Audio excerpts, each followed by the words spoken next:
ഒരുപാട് ഓലമേഞ്ഞ വീടുകൾക്കിടയിൽ ഒരു വലിയ ഓടിട്ട വീട് വല്യപ്പ ഉണ്ടാക്കി. വീടിൻ്റെ മച്ചിയിൽ നിന്ന് നോക്കിയാൽ തന്നെ ആ ഗ്രാമം മൊത്തം കാണാൻ കഴിയുമായിരുന്നു. അങ്ങനെ ആ നാട്ടുകാർ ആ വീടിന് പേരിട്ടു പുത്തൻപിര.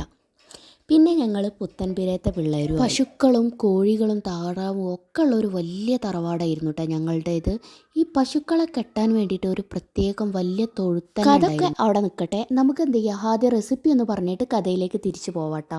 മൈദയിലേക്ക് ഉപ്പ്, ഓയിൽ, അതേപോലെ തന്നെ മഞ്ഞൾ, വെള്ളം ഇതെല്ലാം ചേർത്ത് നന്നായിട്ട് ലൂസായിട്ട് കുഴച്ചിട്ട് മാറ്റി വെക്കണം കേട്ടോ. പിന്നെ 2 മണിക്കൂർ കുതിരാൻ വെച്ച കടലപ്പരിപ്പ് നമുക്ക് കുറച്ച് വെള്ളം ഒഴിച്ചിട്ട് അതൊന്ന് കുക്ക് ചെയ്തെടുക്കണം. 2 വിസിലിട്ട് കുക്ക് ചെയ്താൽ മതി. പിന്നെ ഈ വെന്ത കടലപ്പരിപ്പ് ഒന്ന് നമുക്ക് ഉടച്ചെടുക്കണം കേട്ടോ.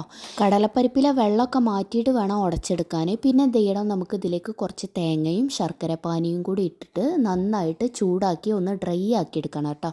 വേണമെങ്കിൽ ഒരു പിഞ്ച് ഉപ്പും കൂടി, കൂടാതെ കുറച്ച് ഏലക്കാപ്പൊടിയും കൂടി ചേർത്ത് നന്നായിട്ടൊന്ന് മിക്സാക്കി നമുക്ക് ഇത് ഡ്രൈ ആക്കി എടുക്കാം കേട്ടോ.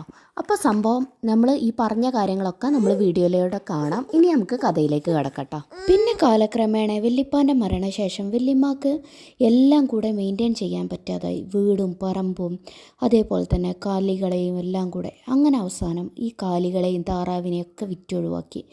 വലിയൊരു വീടും പറമ്പും വല്യമ്മയും കുട്ടികളും അതേപോലെ തന്നെ ഈ കാലി തൊഴുത്തു മാത്രം ബാക്കിയായി.